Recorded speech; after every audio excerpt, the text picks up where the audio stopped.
Las redes convolucionales unidimensionales o redes convolucionales 1D son un tipo de red neuronal que podemos usar cuando queremos realizar pronósticos o clasificación de series de tiempo. Y de hecho en el primer video de esta serie ya les hablé en detalle de lo que es la convolución unidimensional aplicada precisamente a series de tiempo. Así que en este segundo video de la miniserie les voy a explicar en detalle precisamente qué son estas redes convolucionales unidimensionales, qué elementos contienen, cómo funcionan los diferentes bloques de este tipo de redes y cómo es que este tipo de arquitecturas o de redes neuronales son capaces de procesar series de tiempo para realizar tareas de pronósticos o tareas de clasificación. Y recuerden que si les gusta este tipo de contenido, desde ya los invito a darle un pulgar hacia arriba de me gusta a este video y a que lo compartan con todos sus amigos y conocidos, pues esto me va a ayudar un montón a seguir llevando este contenido cada vez a más y más personas. Y si aún no lo han hecho, los invito a suscribirse al canal y activar la campanita para que YouTube les notifique cada vez que publique un nuevo video. Pero antes de comenzar los invito a visitar codificandobits.com, en donde encontrarán la academia online con cursos de inteligencia artificial, ciencia de datos y machine learning que les permitirán construir su carrera en estas áreas y todo por una suscripción mensual de tan solo $10. Además se podrán poner en contacto conmigo si están interesados en asesorías para el desarrollo de proyectos o cursos de formación personalizada. Así que listo, comencemos.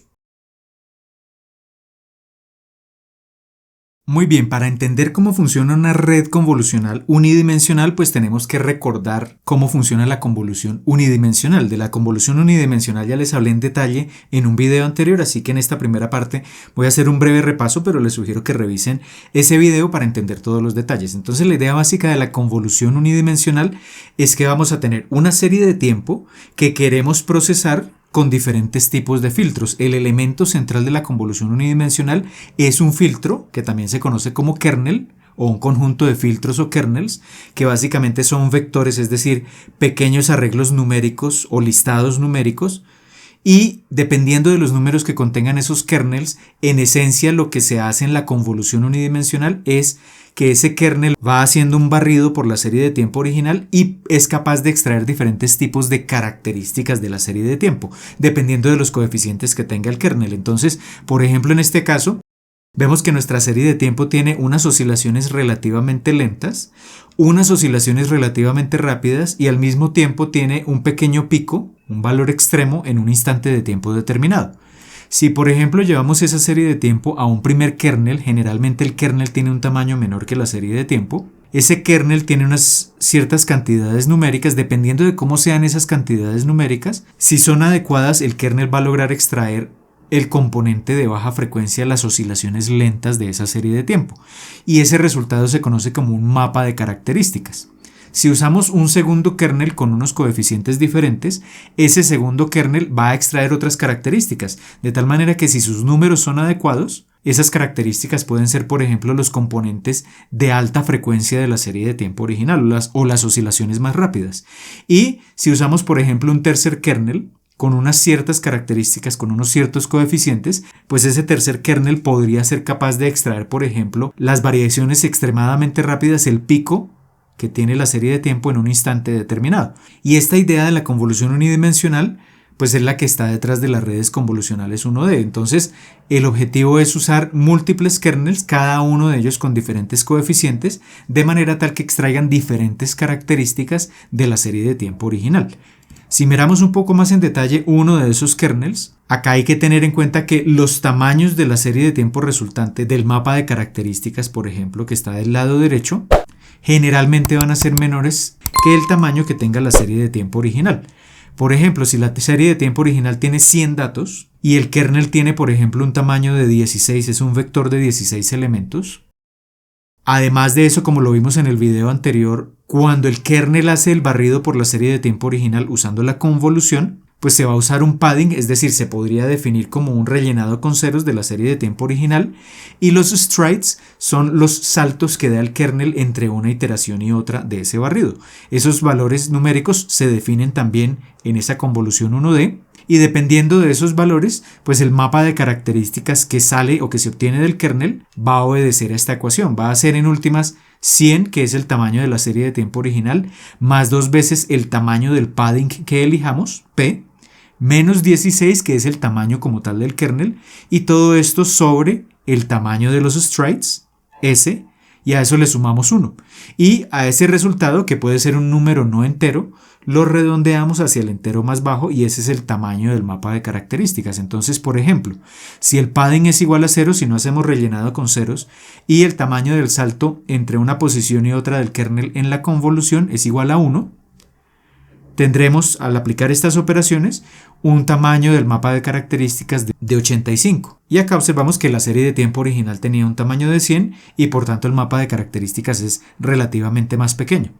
Si ahora el padding es igual a 1 y los strides son iguales a 1, si hacemos esas operaciones el tamaño resultante ahora es 87. Pero si el tamaño del stride es 2 y el padding es 0, en este caso el tamaño es mucho más pequeño, es de 43 comparado con la serie de tiempo original. Entonces, dependiendo de cómo se elija el tamaño del kernel, el tamaño del padding y el tamaño de los strides, tendremos mapas de características de diferentes tamaños. Y esta es la idea básica de la convolución de una serie de tiempo con un kernel con unas características determinadas.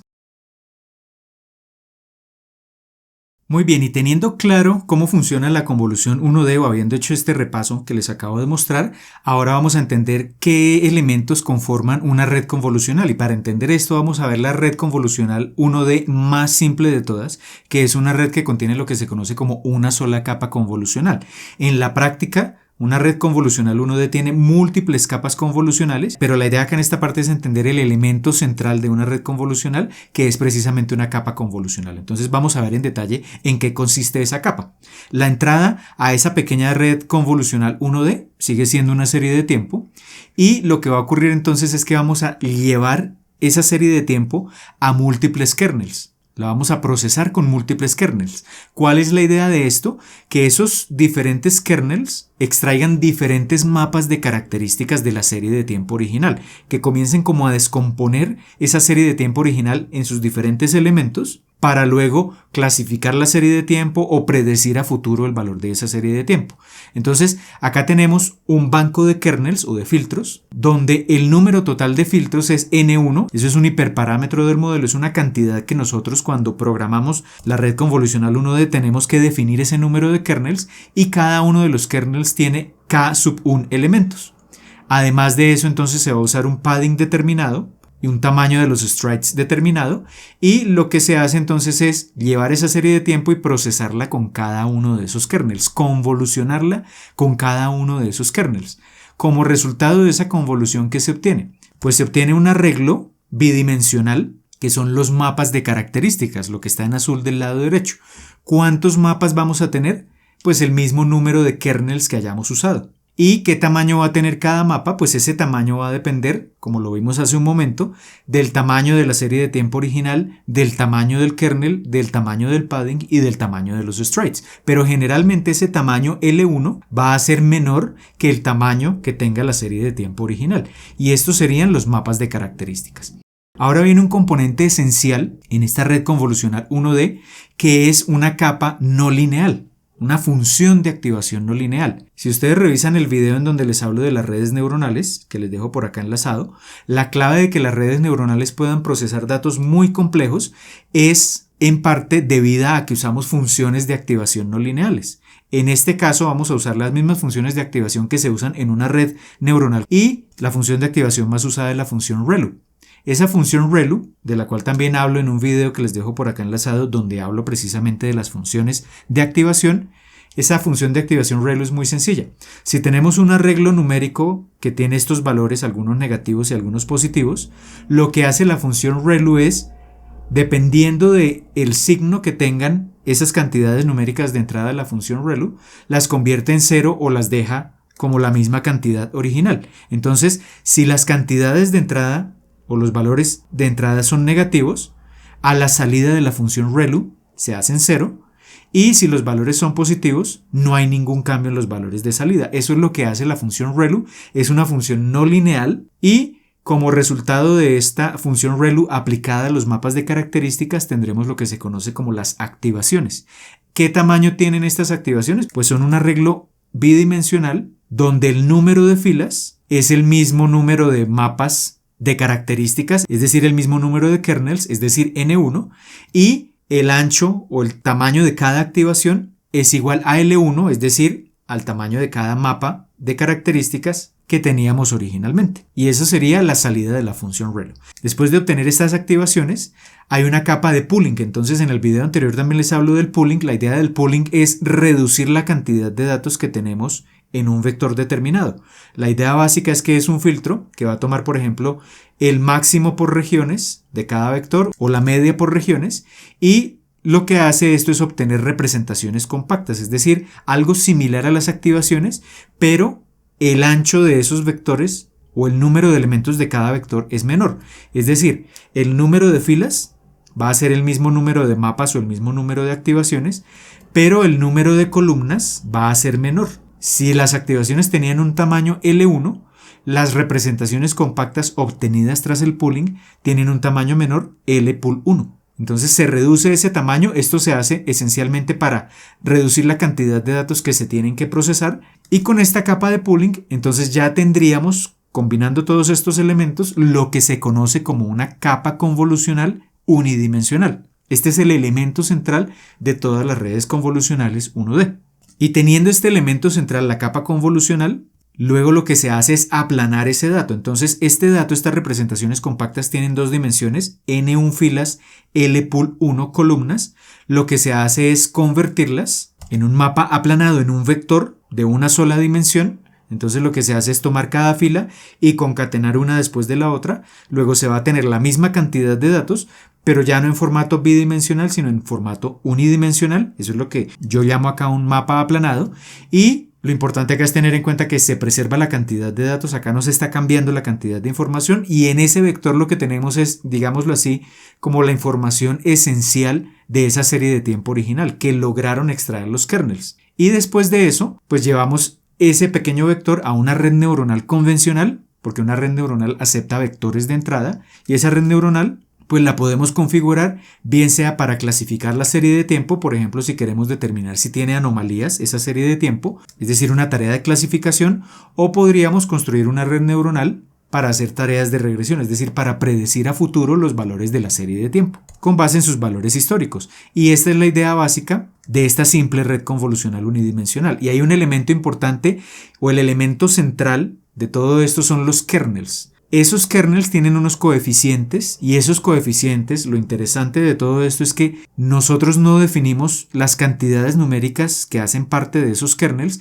sino que esos coeficientes son los parámetros del modelo, y esos coeficientes se aprenden durante el proceso de entrenamiento, es decir, de forma automática. Cuando le presentamos a la red convolucional 1D los datos de entrenamiento, esos coeficientes se van actualizando de manera iterativa, de forma tal que se ajustan para generar las mejores predicciones posibles. Y aquí es cuando decimos que durante el entrenamiento la red convolucional 1D aprende esos coeficientes. Así que para resumir esta simple red convolucional 1D, lo que tenemos es, a la entrada de una serie de tiempo, la serie de tiempo que queremos procesar, esa serie de tiempo se lleva a una capa convolucional que tiene N1 kernels, cada uno de tamaño K_1, se usa un padding P_1, unos strides S_1, y una capa de pooling. Todos esos elementos son hiperparámetros del modelo, es decir, nosotros tenemos que ajustarlos. Dependiendo de esos valores tendremos mejores o peores predicciones. Todo esto genera unas representaciones compactas, un arreglo bidimensional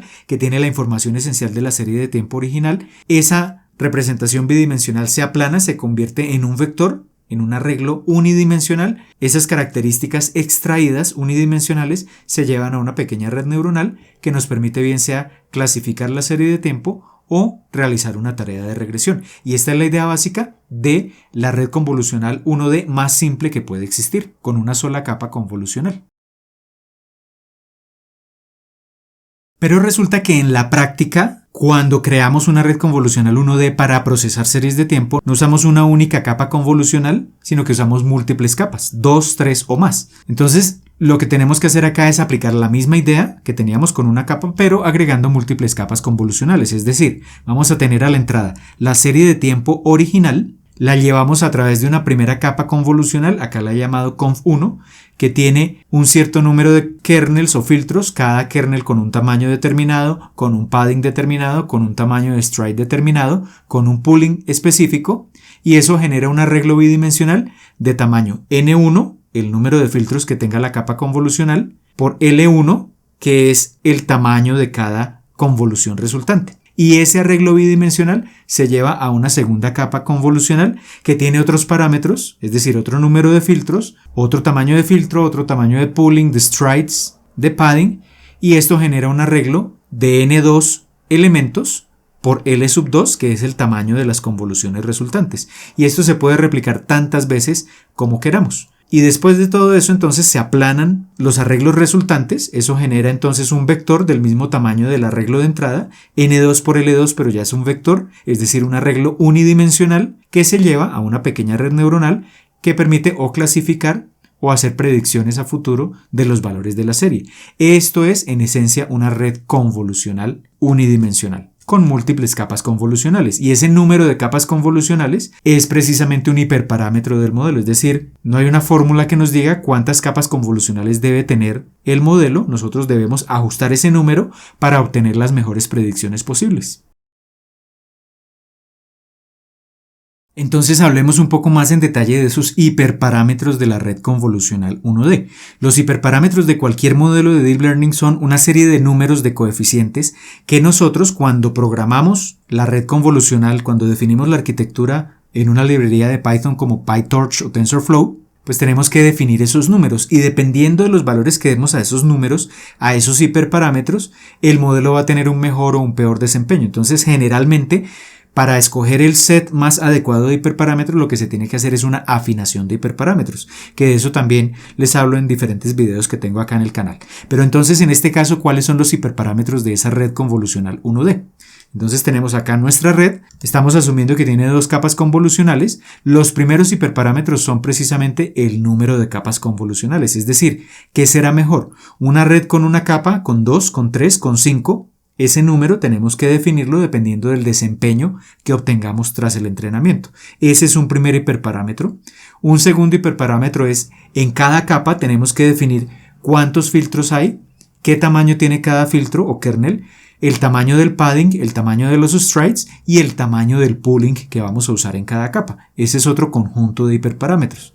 Además de eso, cuando ya se aplanan los arreglos bidimensionales resultantes y agregamos la pequeña red neuronal de salida, esa red neuronal tiene unas ciertas neuronas, unas ciertas capas, y por tanto debemos definir el número de capas de esa red neuronal y el número de neuronas que tiene cada una de las capas de esa pequeña red neuronal. Entonces, esos son los hiperparámetros que aparecen en un modelo de una red convolucional 1D y que tenemos que, al construir estos modelos para hacer clasificación de series de tiempo o para hacer pronósticos a futuro de las series de tiempo, pues tenemos que ajustar esos hiperparámetros para tener el mejor desempeño o las mejores predicciones posibles.